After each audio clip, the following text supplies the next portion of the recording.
Surprise, surprise, folks! Kyle Rittenhouse was supposed to give a speech at University of Memphis, but his event got cut short when protests took a wild turn. Security escorted him off the stage. Police got involved, state troopers got involved. For those of you who don't know, Kyle Rittenhouse was a man who went armed to a protest in Kenosha, Wisconsin back in 2020. Now, he went there armed.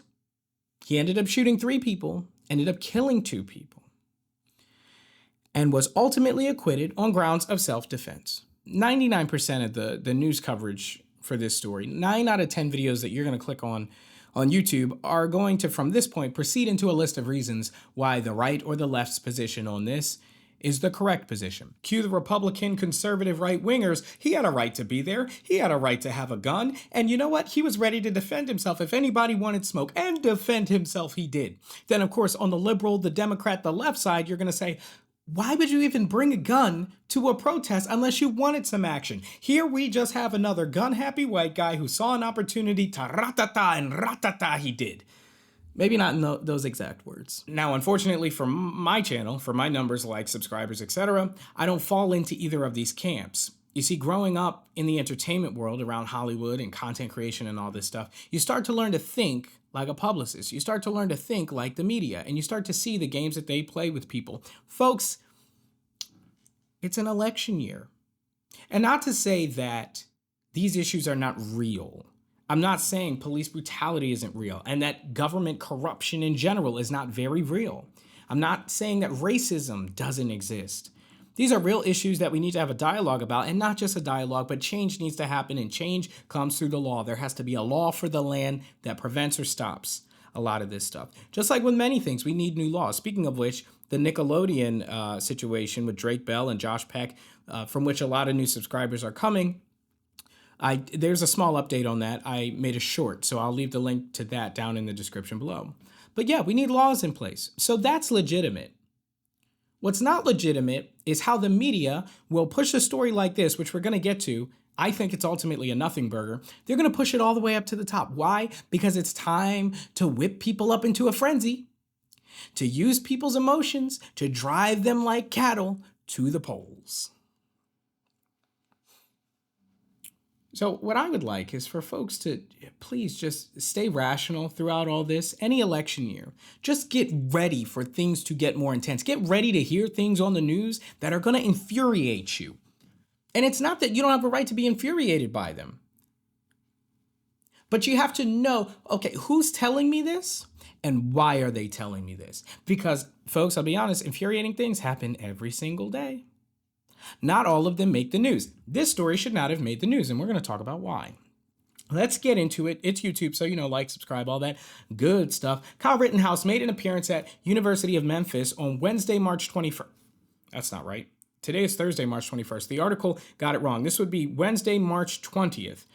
But the event was derailed by outraged students, naturally. They said Rittenhouse booked a room from 7 to 9 p.m., Okay, I don't know what he was doing there. It seems he had a Q&A session, maybe a speech he was going to give, your basic appearance, maybe give some signatures to some fans waiting out there. But it says halfway through the event, just before 8 p.m., his security team escorted him off the stage. That is when protests took a turn. Swarms of students were shouting at cars while they were leaving the parking garage. Okay, so security pulled the plug on this event very quickly. And they weren't playing around. They not only got him off the stage, but they were trying to get out of the building, away from the premises before things got ugly and maybe turned into a situation that could have been violent. Put a pin there. So the event was open to a limited number of ticket holders. So this was not a very public, it wasn't a super public event. You had to have a ticket, and there were only a limited number of tickets available. Okay, it says Fox 13, this is a Fox 13 article. They said that not even camera crews were allowed in the event. That's odd. Seems the only footage coming out of that room came from people's phones. But ultimately, folks, in this story, a man with an opinion came to a campus.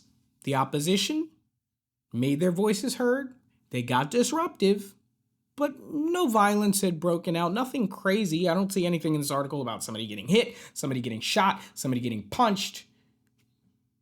No guns, it even seems, were drawn. No tasers. Nobody got tased. Nobody got baton. Nobody got thwacked with a baton. So security took Kyle Rittenhouse and they left. To me, I don't think that is newsworthy. I don't think that that's worthy of getting to the top headlines. I don't think that's headline news. But I'll tell you why it is used as headline news is because they don't need much. They just need a little something that can stoke up those emotions. They just need to remind you of what happened in 2020. Because if they can do that, they got a chance of getting you to emotionally respond. Fox 13 reached out to to Turning Point. They're the organization which hosted the event, but they didn't comment. I'm sorry, like, what is there to comment about? They didn't want him there. They made a little ruckus, for sure, but they went a little far. And here's the thing. I don't mind protests. I don't mind loud protests. I don't mind, like, just being so present. I don't even mind shouting people down and being disruptive. You're no longer protesting when there becomes a threat to people's safety. At that point, from the protester side, if law enforcement, you're just protesting, you're not threatening anybody's safety, you're just being loud, you're being there, you're being present, making your voice heard, even being disruptive by the massive numbers of people who are there, all abiding by the law, but just being so loud, maybe the speaker can't be heard or whatever. If you want to do that all day, and then if law enforcement starts getting in your face and punching people in that's wrong on law enforcement. But when protesters are the reason for things being unsafe, at that point, I can't call it a protest in good conscience.